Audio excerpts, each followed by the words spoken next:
And that's kind of been the thrust for a lot of my career. Um, the first thing that I launched on Kickstarter was a solar powered oven that makes a meal in 20 minutes with nothing but sunlight. And that was based on an evacuated tube solar thermal, like a water heating device that was developed in the 1980s. And I just repurposed it for cooking. And I'd done a lot with other solar ovens. They were super slow and bulky. And all of a sudden, here's one that really works and works even on these days like you're talking about, even when it's like overcast or partly cloudy.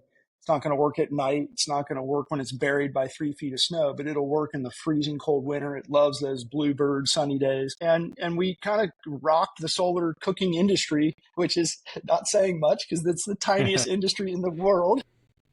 You cannot find a smaller industry.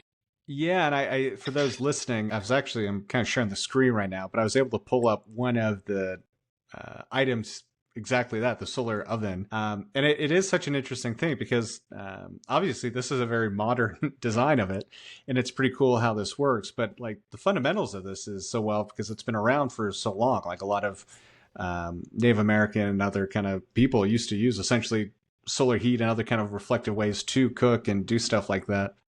And this design that you guys came up with, it looks like you have quite a few, so I'm not sure which is probably the most popular these days or the primary one. But it is just kind of a cool option to have for cooking, and just it's nice that it's also looks pretty portable. So for like camping and those kinds of things, it's a great option alternative. Yeah, thanks. And that vacuum insulation really is a game changer. I guess a lot of the dominant culture thinks that solar doesn't work, that the solar that was installed in the 1970s just sunburned our parents. And then it got a little bit cheaper in the 80s and 90s and 2000s, but it was, still out of reach and too expensive. That has changed dramatically in the last decade, so I encourage listeners to take another look at the cost of solar. And that's obviously a big part of my career, or my interest is to mainstream solar and make it as accessible as possible. And these ovens are a fantastic, way to do that, a way to prove how powerful and capable the sun is at powering our daily lives. So we've sold a ton of these solar ovens, but again, we may have taken over, 30, 40, 50% market share of solar ovens globally. Oh, wow. But you may not have industry tycoons on your show every day, but you're looking at one here. But the solar oven industry is $3 million, not billion, annually. So across the entire globe. So we had to pivot and do more.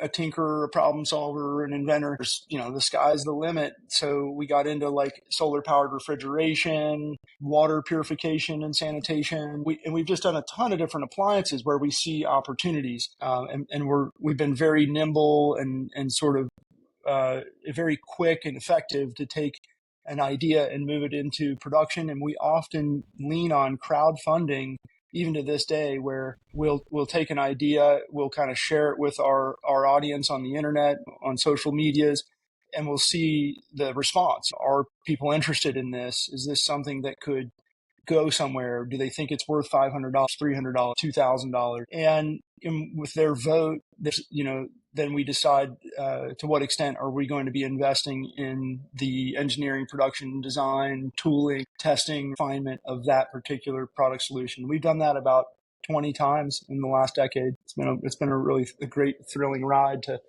kind of have a short feedback loop between us and our customer base, so they kind of like develop our products with us.